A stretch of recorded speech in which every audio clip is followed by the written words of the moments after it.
ஆகா கல்யாணம் சீரியலில் நாளைக்கு என்ன நடக்க போகுது அப்படிங்கிறத இப்போ பார்க்கலாம். நம்ம மகாவை காணோம் அப்படின்னு சொல்லிட்டு எல்லாருமே ஆளாளுக்கும் ஒவ்வொரு பக்கம் தேடிக்கிட்டே இருக்காங்க. நைட் டைமில் வந்து மகாவை யாராலையுமே கண்டுபிடிக்கவே முடியல. எங்கே போனா அப்படிங்கிறது தெரியவே இல்லை. அதே டைமில் மறுநாள் வந்து பார்த்திங்கன்னா நம்ம பாட்டியும் தாத்தாவும் எதர்ச்சியாக கோயிலுக்கு போகிறாங்க சாமி கும்பிட்றதுக்காக. அந்த கோயிலில் நைட்டு போன மகா அதே இடத்துலையே அப்படியே சிலை மாதிரி உக்காந்தே இருக்கிறாங்க.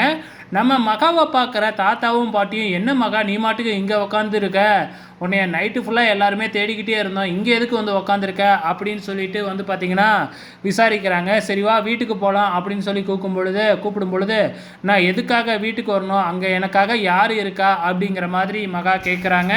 என்ன இப்படி சொல்கிற அப்படின்னு சொன்ன உடனே மகா அந்த லெட்டரை எடுத்து கொடுக்குறாங்க. நம்ம சூர்யா எழுதியிருந்தார் இல்லையா வேண்டுதல், அந்த லெட்ரு தாங்க.